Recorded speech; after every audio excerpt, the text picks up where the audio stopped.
यह कहानी है एक शंकर नाम के आदमी की, जिसने अपनी अकल का उपयोग करके अपनी मेहनत की कमाई के पैसों को बचाया। गंगा नदी के किनारे एक गांव था। उस गांव में शंकर नाम का एक आदमी रहता था। उसका छोटा सा परिवार था।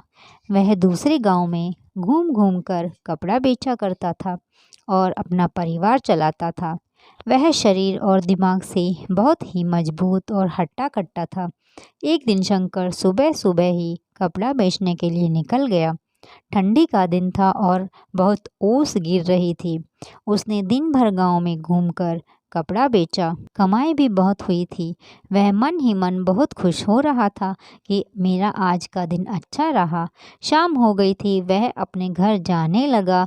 घर जाते वक्त अंधेरा होने लगा तो वह डरने लगा कि रास्ते में कोई चोर मेरा सारा पैसा ले सकता है। तो उसने सारे पैसों को एक छोटे से कपड़े में बांधा और अपने बगल में दबा लिया और ठंड से बचने के लिए उसने एक कंबल ओढ़ लिया।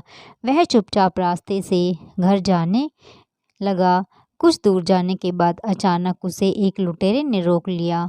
लुटेरा अकेला था और शंकर से कमज़ोर और दुबला पतला था। लुटेरा शंकर के नज़दीक आकर उसके सर पर बंदूक रखकर बोला, जो भी कुछ तुम्हारे पास है वह सब मुझे दे दो, नहीं तो मैं अभी तुम्हें गोली मार दूंगा।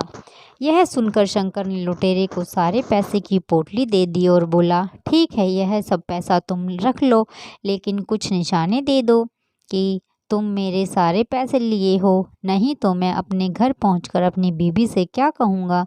वो तो यही समझेगी कि सारा पैसा जुए में उड़ा दिए होगे। लुटेरा बोला, ठीक है, बोलो क्या करूं। तब शंकर बोला, तुम एक काम करो, अपने बंदूक की गोली से मेरे सिर में एक छेद कर दो ताकि मेरी बेबी को लूट का यकीन हो जाए।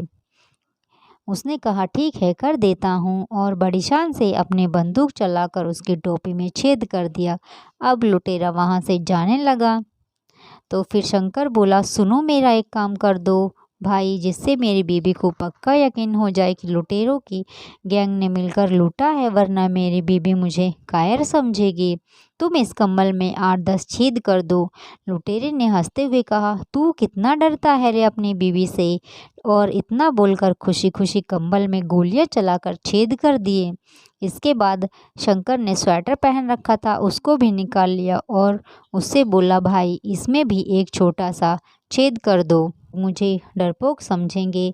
लुटेरा बोला, बस कर, अब इस बंदूक में गोलियां भी ख़त्म हो गई हैं। शंकर इतना सुनते ही लुटेरे के आगे बढ़ा और बाहों में दबोचकर उठाकर आगे की ओर बढ़ा दिया और फिर पटक दिया और बोला, यही तो मैं चाहता था, तुम्हारी ताकत सिर्फ ये बंदूक थी, अब ये खाली है, अब तू मेरे साथ कुछ नहीं कर सकते हो। चल जल्दी से चुपचाप मेरा सारा पैसा मुझे वापस दे दे, नहीं तो तू सोच भी नहीं सकता कि मैं क्या कर सकता हूँ तेरे साथ। शंकर की बात सुनकर लुटेरे के डर के मारे हालत खराब हो गई। उसने सोचा, इसको इसके पैसे वापस नहीं दिए तो ये मुझे सच में ख़त्म कर देगा, और वह जान वहाँ से जान बचाकर भाग गया।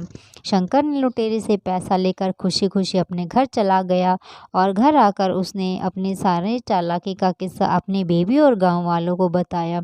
शंकर की बातें सुनकर गांव वाले बोले, आज तुम्हारी ताकत काम काई, जब तुमने अपनी अकल का उपयोग सही जगह पे किया। फिर उसको शाबाशी दी और उस पर गर्व करने लगे। अकल का उपयोग की कहानी से हमें यह शिक्षा मिलती है कि हमें सिर्फ ताकत के भरोसे नहीं रहना चाहिए, ताकत के साथ साथ अकल का उपयोग भी ज़रूरी है। तो दोस्तों, कहानी पसंद आई हो तो वीडियो को लाइक करें, शेयर करें और चैनल को सब्सक्राइब कर लें।